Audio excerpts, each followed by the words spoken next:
चल जय मिथिला जय मैथिली सब गोटा के प्रणाम। तो देखियो आइ हम बैगन के बहुत बढ़िया सब्जी बनबै छी। ताज़ा ताज़ा छोटा छोटा बैगन ललहुँ हेँ, ओकरा धो के चीरा लगा लेलहुँ हेँ चारू तरफ से आ पूरा पानी झाड़ के एक थाला में रख लेलहुँ हेँ। आब ओहिमे किछु मसाला डालै छी, बेसिक हल्दी, धनिया पाउडर, नमक आर कनी सरसों के तेल डालि दै छियै आ अदरक लहसुन के कनी के पेस्ट डालि दै छियै।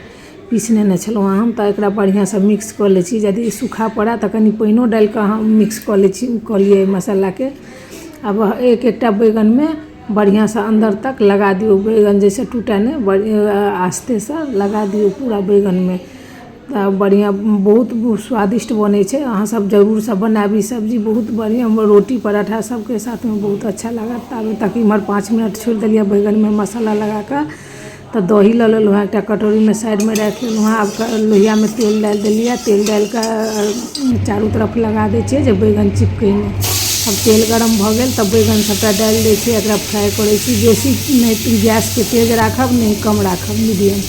अब दही में मसाला डाल दै छी, किछु धनिया पाउडर, मिर्ची पाउडर, तीखा वाला मिर्ची छियै मतलब करू वाला। तो हल्दी, कनी जीरा के पाउडर, आधा चम्मच करीब आधा चम्मच गरम मसाला डाल के एकरा मिक्स कर ले छी मसाला के। तब मसाला फूलत साइड में रख दै छियै।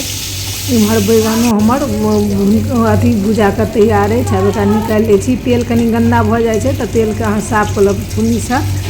अथी गंदा जे छे तकरा निकाल देबा, किछु रहियो जेतै तो कोनो बात नहीं, मसाले छे ना। तो कनी फोरन में मेथी डाल दिलिए, हींग डाल दिलिए आ एकटा सुखेलका मिरचाई। इम्हर प्याज एकटा काट लेने छलहुँ, हरा मिर्ची, धनिया अथी टमाटर आ अदरक लहसुन के पेस्ट। तब प्याज डाल के भूज लेलहुँ हेँ। तो प्याज भुजा गेल, हरा मिर्ची डाल दिलिए, भुजा गेल, कलर आबि गेल। तब अदरक लहसुन के जो पेस्ट रखने छलहुँ सेहो डाल दिलिए, ओहो भुजा गेल।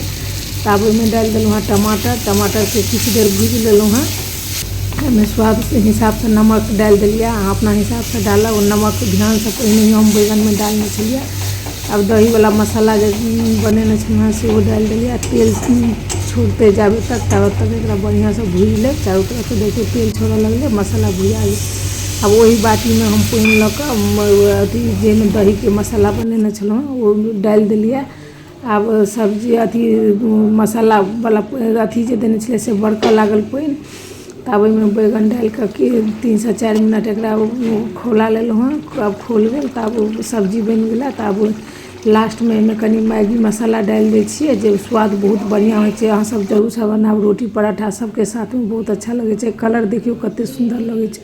तो जरूर से बनाओ। वीडियो अच्छा लगे तो लाइक सब्सक्राइब जरूर से कर।